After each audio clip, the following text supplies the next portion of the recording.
Hi hello வணக்கம் welcome back to Thilaksmani YouTube channel. இந்த பதிவில் நம்ம என்ன பார்க்க போகிறோம்னு பார்த்தீங்கன்னா 2026 வருடத்தில் போகி பண்டிகை எந்த நாள் எந்த கிழமையில் வருகிறது, அன்றைய தினத்தில் நாம் வீட்டில் எந்தெந்த பொருட்களை எல்லாம் கழிக்க வேண்டும், எந்தெந்த பொருட்களை எல்லாம் கழிக்கக்கூடாது, மேலும் போகி பண்டிகை நாளன்று நம்ம எவ்வாறு காப்பு கட்டி வழிபாடு செய்ய வேண்டும், மேலும் போகி பண்டிகை நாளன்று மாலை பொழுதில் குலதெய்வ வழிபாடு எவ்வாறு செய்ய வேண்டும் என்று இந்த பதிவில் இருக்குது. கண்டிப்பாக பார்த்து பயன்பெறுங்கள். நம்மளுடைய சேனல் இப்போ தான் ஃபர்ஸ்ட் டைம் பார்க்குறீங்கன்னா கண்டிப்பாக சப்ஸ்கிரைப் பண்ணிட்டு பாருங்க. வாங்க இப்போ நம்ம வீடியோக்குள்ள போகலாம். பழையன களைதலும் புதியன புகுதலும் அப்படின்னு சொல்லுவாங்க.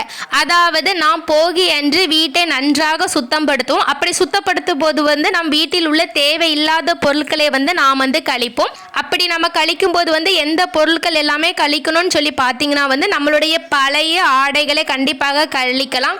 வீட்டில் நாம் கீழே படுத்து உறங்கும் போது பாய் விரிச்சிருப்போம், அந்த பாயை கழிக்கலாம். அப்படி இல்லைன்னா நம்ம மெத்தையில் படுத்து தூங்குவோம், அந்த மெத்தை ரொம்ப பழசாக இருந்தால் அந்த மெத்தையை கூட நீங்கள் கழிக்கலாம்.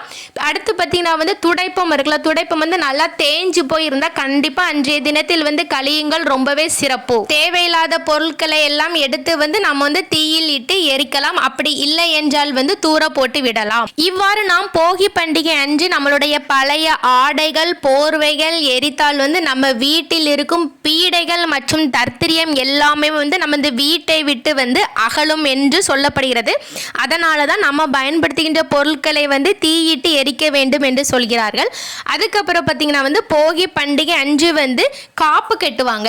காப்பு கட்டுவாங்கன்னு உடனே எல்லாரும் நம்ம கையில் கட்டுவாங்களான்னு சொல்லி நினைக்காதீங்க. நம்ம வீட்டு நிலைவாசலில் கட்டுவாங்க. அதில் அதை எப்படி கட்டுவாங்கன்னு சொல்லி பார்த்தீங்கன்னா ஒரு வெள்ளை துணியில் 2-3 மூலிகைகள் வைத்து, அதாவது மூலிகைகள் என்னன்னு பார்த்தீங்கன்னா வேப்ப இலை வைக்கலாம், துளசி இலை வைக்கலாம், அதுக்கப்புறம் தும்பை இலை வைக்கலாம். உங்களுக்கு எது கிடைக்குமோ ஒரு 3 மூலிகை வைத்து அந்த வெள்ளை துணியில் நல்லா கெட்டிட்டு அதில் சந்தன குங்குமம் வச்சுட்டு அதை நிலைவாசலில் கெட்டுங்க. இதை தான் காப்பு கட்டுறதுன்னு சொல்லி சொல்லுவாங்க. இவ்வாறு நம்ம இந்த மூலிகை இலைகளை வைத்து காப்பு கட்டுவதால் நம் வீட்டிற்கு எதிர்மறையான சக்திகள் நுழைவதை தவிர்த்து நேர்மறையான சக்திகள் நம் வீட்டில் எப்போவுமே இருக்கிற மாதிரி இருக்கும். அதோடு மட்டும் இல்லைங்க, கண் திருஷ்டியும் விலகிவிடும். முக்கியமாக இந்த போகி பண்டிகை நாள்களில் காப்பு கட்டுங்கள். அடுத்து பார்த்தீங்கன்னா குலதெய்வத்தை போகி பண்டிகை அன்று இரவு தான் நம்ம வீட்டிற்கு அழைக்க வேண்டும். எந்த நேரத்தில் அழைக்கலாம்னு சொல்லி பார்த்தீங்கன்னா மாலை 6 மணிலிருந்து 7 மணிக்குள் குலதெய்வத்தை வீட்டிற்கு அழைக்கிறதுக்கு நீங்கள் வழிபாடு செய்யுங்கள். எப்படி குலதெய்வத்தை வீட்டுக்கு அழைத்து நம்ம பூஜை செய்யணும்னு பார்த்தீங்கன்னா ஒரு கலசம் எடுத்துக்கோங்க, பித்தளை கலசம் எடுத்துக்கோங்க. அதில் அந்த பித்தளை கலசம் நிறைய தண்ணி வச்சுக்கோங்க. அதுக்கு மேலே மா இலை வைத்து ஒரு தேங்காய் வைத்து அதில் சந்தன குங்குமம் பொட்டு வைத்து நீங்கள் வழிபாடு செய்யுங்கள். அதற்கு நெய்வேத்தியமாக சர்க்கரை பொங்கல் வைத்து கூட நீங்கள் வழிபாடு செய்யலாம். இப்படி தான் குலதெய்வத்தை முறைப்படி அழைக்கணுங்க. உங்களை நெய்வேத்தியமாக சர்க்கரை பொங்கல் செய்ய முடியாதவர்கள் வெல்லம் பழம் வைத்து கூட வழிபாடு செய்யலாம். சரி, இப்படி எங்கள் வீட்டில் இந்த முறைப்படி நாங்கள் குலதெய்வத்தை அழைக்க மாட்டோங்க, வேறு ஏதாவது வழி இருக்கான்னு சொல்லி கேட்டிங்கன்னா ஆமாங்க வழி இருக்குது. என்னன்னு பார்த்தீங்கன்னா நீங்கள் குலதெய்வத்துக்காக வீட்டில் எப்போவுமே விளக்கேற்றி வழிபாடு செய்வீர்கள். அதே மாதிரி விளக்கேற்றி வைத்து விட்டு குலதெய்வத்தை மனமாற நினைத்து கொண்டு நீங்கள் வழிபாடு செய்யுங்கள். குலதெய்வத்தை வழிபாடு செய்து குலதெய்வத்தை வீட்டிற்கு அழைக்கலாம். நெய்வேத்தியமாக 2 பழங்கள் வெத்தலை பாக்கு வைத்து கூட நீங்கள் வழிபாடு செய்யலாம். அதனால் கண்டிப்பாக இந்த பூஜை செய்வதற்கு மறந்து விடாதீர்கள்.